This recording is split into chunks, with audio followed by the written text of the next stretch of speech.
Monsieur le sénateur, monsieur le président de l'OPT, maire de Montfermeil, madame le maire de Noisy-le-Grand, monsieur le maire de Bondy, monsieur le maire de Duny, monsieur le conseiller régional que j'ai aperçu là-bas, madame la conseillère départementale, ma chère collègue,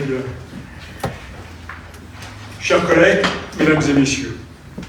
Mes premiers mots seront bien évidemment pour remercier celles et ceux qui viennent de nouveau de me confier cette belle fonction de maire des Pavillons-sous-Bois. Et je tiens à vous dire que je m'emploierai, comme je l'ai toujours fait, à assumer cette charge avec énergie, responsabilité et intégrité. Je veux ensuite saluer celle qui vient, après plus de 5 années, à la tête de notre ville, de prendre une décision difficile, ça s'est entendu.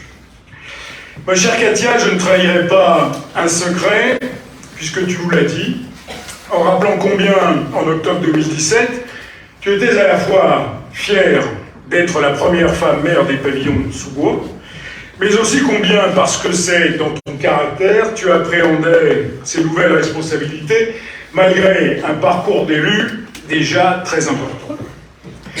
Pour ma part, je n'étais pas inquiet. Depuis 2001, j'avais pu mesurer ta capacité de travail comme adjointe à l'éducation, puis comme première adjointe à partir de 2008, et comme conseillère départementale depuis 2004. J'avais aussi pu mesurer ta capacité à écouter les autres, l'empathie dont tu fais toujours preuve, et cette ténacité à trouver des solutions pour aider celles et ceux qui en ont besoin. Et je rajouterai ta fermeté et ton courage physique, car peu de gens le savent, mais tu l'as évoqué, tu n'hésitais pas non plus, en pleine nuit, à sortir avec la police municipale pour te rendre sur les points de deal, par exemple, pour tenter de mettre un terme aux nuisances subies par les riverains. Certes, jamais, avant 2001, tu n'avais imaginé t'engager un jour en politique et encore moins devenir maire des Pavillons-sous-Bois. Mais si un parcours politique est parfois fait de rencontres et circonstances, il est surtout fait de volonté, de travail et de qualités humaines. Tu nous as amplement démontré que tu étais digne de porter la plus haute responsabilité au sein de ce conseil, alors sois-en fière, ma chère Katia. Tu as assumé cette fonction de premier magistrat de notre commune pendant les années probablement les plus difficiles que nous ayons connues depuis 1995.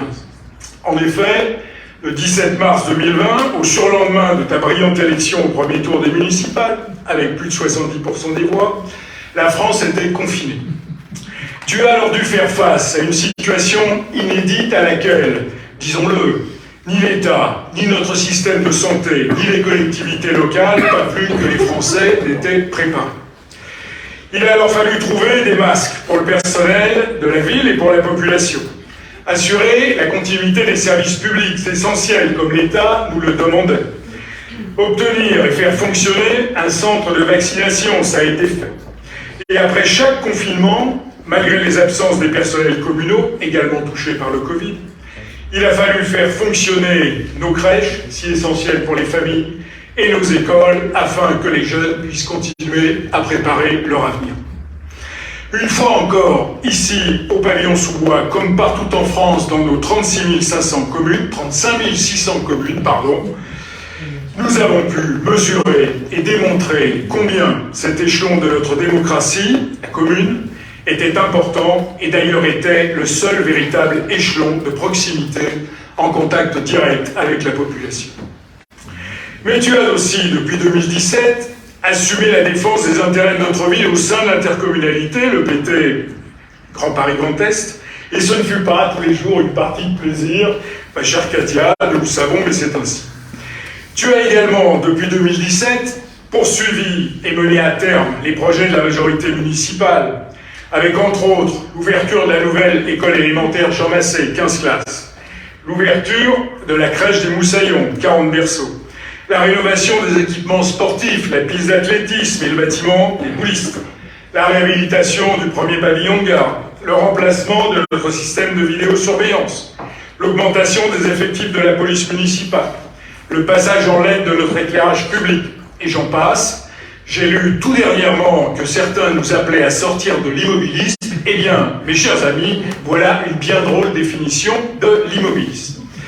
Ma chère Katia, aujourd'hui se tourne une page de ta vie, et nous savons que Jean-Paul, ton compagnon, qui est là, s'en réjouit plus que tout autre. Tu vas enfin retrouver du temps pour toi, pour lui, pour tes enfants et petits-enfants. Il l'attendait depuis un moment, mais je devine aussi que c'est avec un gros pincement au cœur que tu abandonnes cette fonction. Mais tu ne nous quittes pas, puisque tu continueras à siéger parmi nous au sein de ce conseil, comme au sein du conseil de territoire, et que je vais encore te confier quelques responsabilités. Nous en reparlerons lors de notre séance du 16 février prochain. Ma chère Katia, encore une fois, merci pour ton engagement au service de notre ville et de ses habitants. La vie politique est passionnante, mais de plus en plus exigeante, et trop souvent, ceux qui formulent des critiques à l'emporte-pièce contre les élus locaux ou nationaux n'ont aucune idée de l'engagement qu'elle demande. Nous savons ce que tu as fait pour cette ville et ce que nous te devons, alors merci.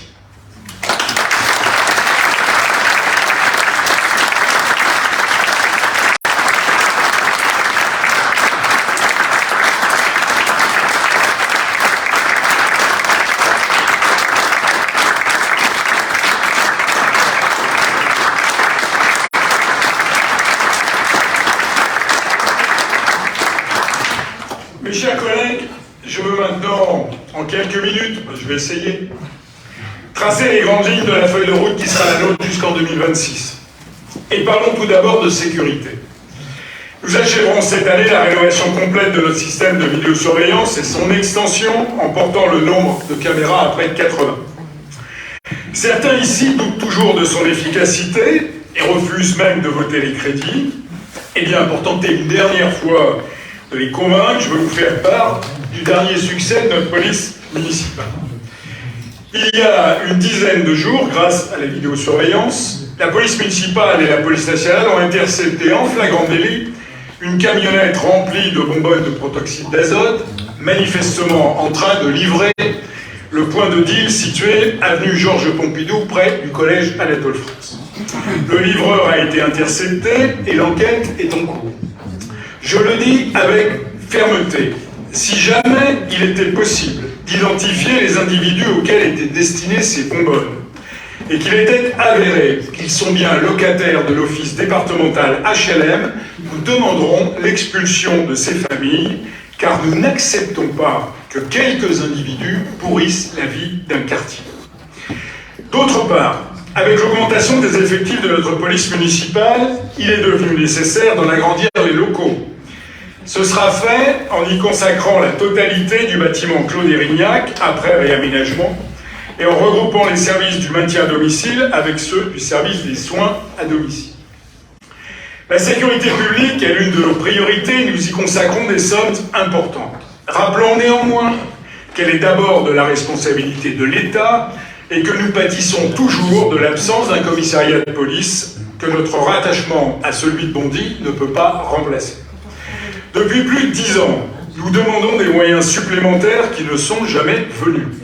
Et d'ailleurs, je pense que M. le maire de Bondy ne dirait pas le contraire, dans l'état de vétusté et d'exiguïté du commissariat de Bondy, je ne vois pas très bien comment ces effectifs supplémentaires pourraient venir.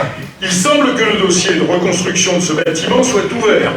Alors je vais de nouveau, comme Katia Coppi l'a encore fait récemment, me rapprocher du préfet de police afin de savoir dans quel délai ce dossier pourrait aboutir et si enfin des effectifs de police supplémentaires pourraient être obtenus.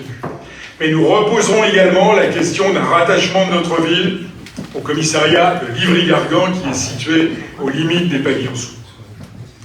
En matière de santé, nous travaillons actuellement avec des médecins libéraux sur un projet d'installation d'un cabinet médical à La Fourche sur l'un des terrains appartenant à la commune.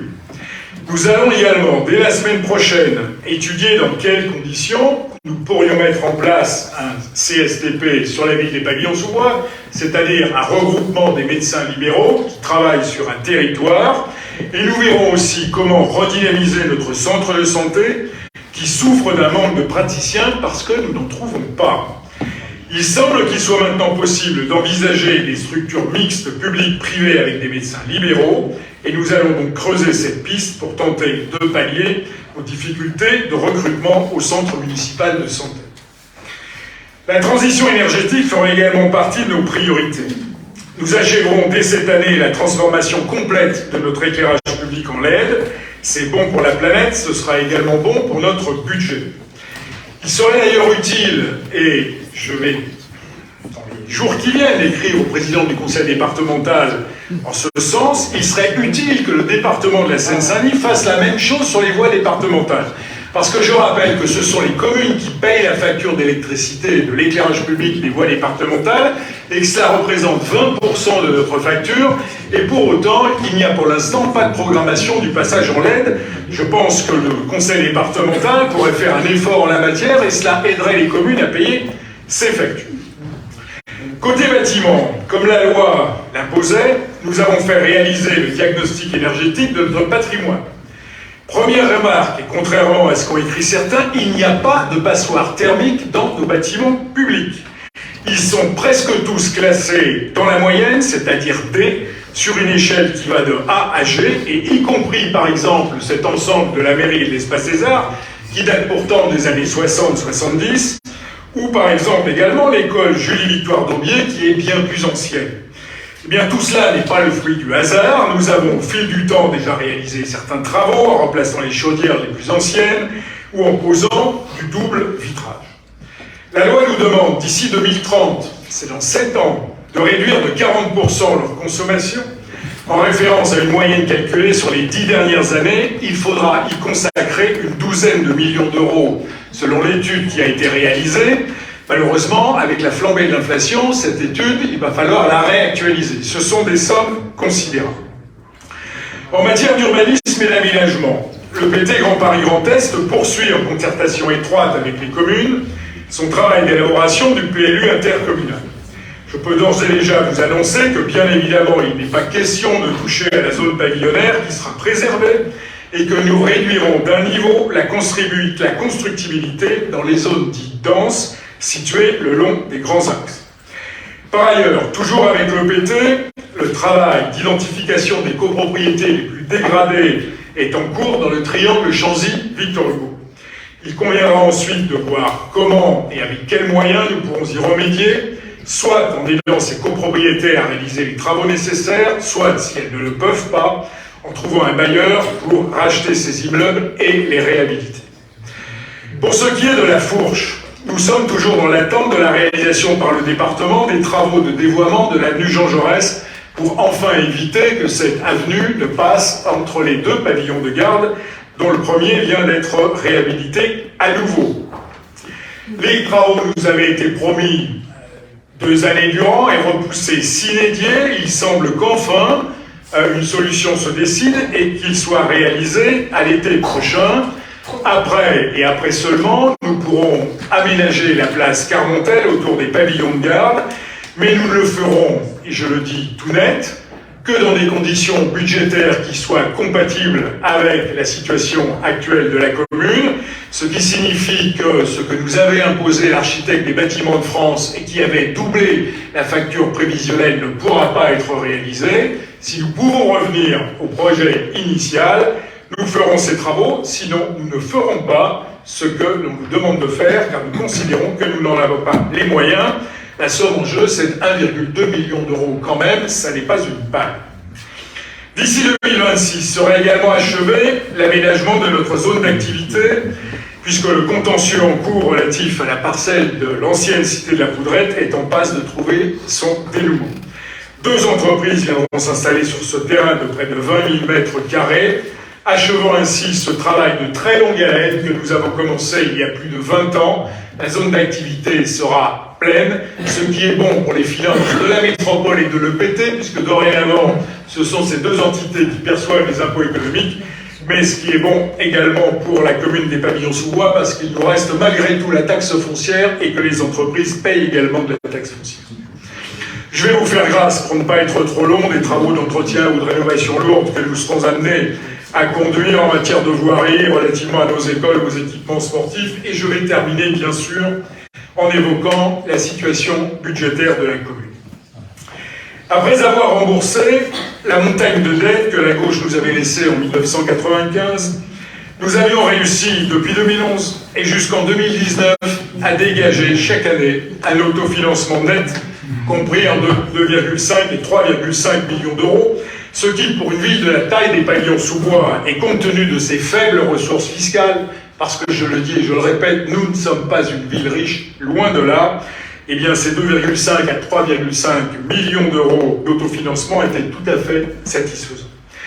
Cela nous avait permis de développer la commune et de réaliser de très nombreux équipements publics, je ne vais pas les citer tous, le conservatoire, la mairie annexe, 4 nouvelles écoles, l'agrandissement de 2 autres, 2 nouvelles crèches, une halte-jeu, la salle de sport, l'Innoventura, le dojo, et je vais ajouter la rénovation de la salle de spectacle Philippe Corret, la péniche de Châty-Pêche, la rénovation du gymnase de Lagrange, le terrain de football synthétique, la piste d'athlétisme, et je pourrais encore ajouter le système de vidéosurveillance, le premier, les 3 bassins de rétention pour les eaux pluviales, les bureaux pour les sportifs, le bâtiment pour les boulistes, etc., etc. Tout cela, nous l'avons réalisé tout en ramenant la dette de la ville sous les 10 millions d'euros, 32 millions en 95, 10 millions d'euros aujourd'hui.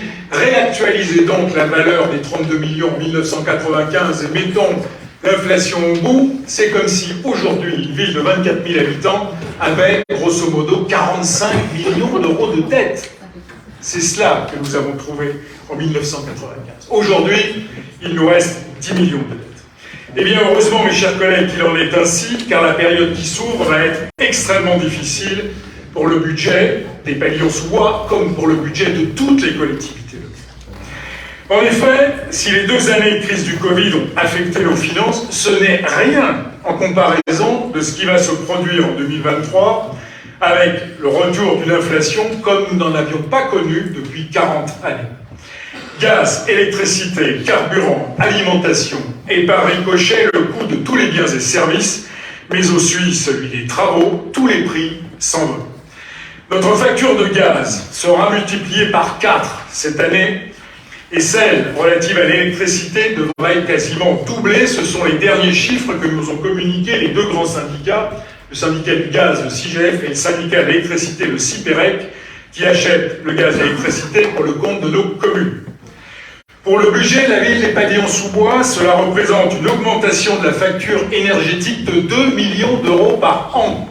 2 millions d'euros par an.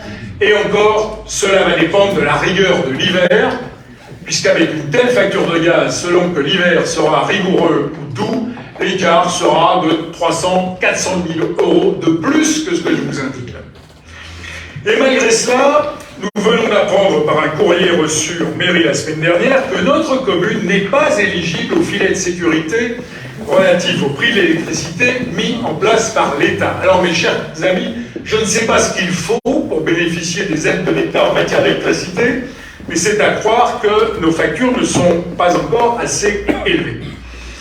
Au total, nos dépenses de fonctionnement devraient donc progresser cette année de près de 3,5 millions d'euros. Nous affinerons cela avant le vote du budget en 2023. Alors 3,5 millions, c'est 10% de dépenses de fonctionnement de plus, sans avoir rien rajouté de plus. C'est cela qu'il faut comprendre. Côté recettes, malgré la revalorisation des bases des valeurs locatives par le Parlement, comme chaque année, nos recettes ne progresseront quasiment pas. Pour la bonne et simple raison que les droits de mutation liés aux transactions immobilières sont en train de plonger. On attend une baisse de l'ordre de 25%. Et de l'autre côté, nous perdons une recette exceptionnelle que nous avions perçue l'année précédente. Et côté des dotations de l'État, là aussi, elles n'augmenteront pas d'1 €. En 2017, la ville des Pavillons-sous-Bois percevait de l'État 2,2 millions d'euros pour son fonctionnement. 5 ans plus tard, ou 6 ans plus tard, en 2023, nous percevrons 2,1 millions, c'est-à-dire 100 000 euros de moins qu'en 2017. Là aussi, rajoutez l'inflation et vous voyez ce que ça donne.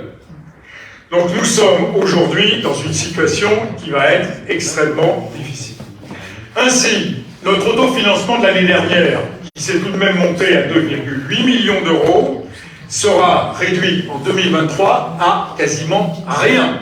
Nous sommes au zéro. C'est-à-dire que nous couvrons avec nos recettes de fonctionnement le remboursement du capital de la dette. Il ne restera pas 1 € pour financer nos investissements, hormis quelques recettes propres en investissement. et la dette nouvelle. Alors face à cette situation, il y a deux attitudes possibles. La première, c'est la politique de l'autruche, on met la tête dans le sable et on continue comme si de rien n'était. La seconde, c'est de regarder la réalité en face, de dire la vérité aux pavillonnais et d'en tirer les conséquences en prenant nos responsabilités. Eh bien, c'est ce que nous avons toujours fait par le passé et c'est bien évidemment ce que nous allons faire à nouveau. Nul ne sait de quoi l'avenir sera fait au-delà de 2023 et notamment ce que seront les cours de l'énergie. Peut-être retrouverons-nous des marges de manœuvre, peut-être que non, nous verrons bien. Beaucoup va se passer à l'est de l'Europe, bien malin ici qui pourra nous dire comment se terminera cette affaire de l'Ukraine et si les prix du gaz retrouveront effectivement des cours beaucoup plus bas. En l'état actuel, notre capacité d'autofinancement ayant quasiment disparu et les règles de l'équilibre du budget des collectivités locales s'imposant, toute nouvelle dépense de fonctionnement ne pourrait être financée que par une hausse équivalente des recettes de la ville et donc par celle du prix des services et de la taxe foncière, bien au-delà de l'inflation. Ce serait évidemment le cas si nous décidions de faire aboutir le projet de gestion intercommunale de la piscine du Rincy. Avec notre ville, c'est un projet que nous avions. La dépense évaluée à l'époque se montait à environ 400 000 € en fonctionnement par an pour les pavillons sourds. Aujourd'hui, ça serait probablement 600 ou 700 000 € par an avec la flambée des prix du gaz et de l'électricité. Nous n'en avons plus les moyens. Côté dépenses d'investissement, avec la quasi-disparition de notre autofinancement, il n'y aurait évidemment que la dette comme variable d'ajustement. Or, là aussi, sauf à retomber dans les errements du passé, il va falloir limiter notre endettement puisque notre capacité à rembourser de nouvelles dettes vient de s'effondrer. C'est pourquoi nous avons décidé de différer également toute décision concernant la construction du nouveau centre de loisirs. Certains pensent peut-être que la qualité d'un maire ou celle d'une équipe municipale se mesure au nombre de rubans tricolores coupés pour inaugurer de nouveaux services ou de nouveaux équipements publics, quoi qu'il en coûte aux contribuables. Eh bien, ce n'est pas mon cas. Je vous invite d'ailleurs à lire avec attention le prochain magazine municipal. Dans une tribune, on nous reproche d'avoir augmenté de 5% le prix des services de restauration scolaire et des centres de loisirs, alors que l'inflation est de 7%. Nous avons donc effectivement choisi d'être légèrement en dessous de l'inflation. Et je rappelle que nos tarifs sont parmi les plus bas du département. Nous venons encore de le vérifier, les chiffres seront communiqués au conseil municipal de toutes les villes qui nous entourent, Bondy, Villemomble, Rincy, Livry-Gargan, Aulnay. Il n'y a qu'à Villemomble que les tarifs sont inférieurs aux pavillons sous-bois. Partout ailleurs, ils sont supérieurs aux tarifs des pavillons sous-bois.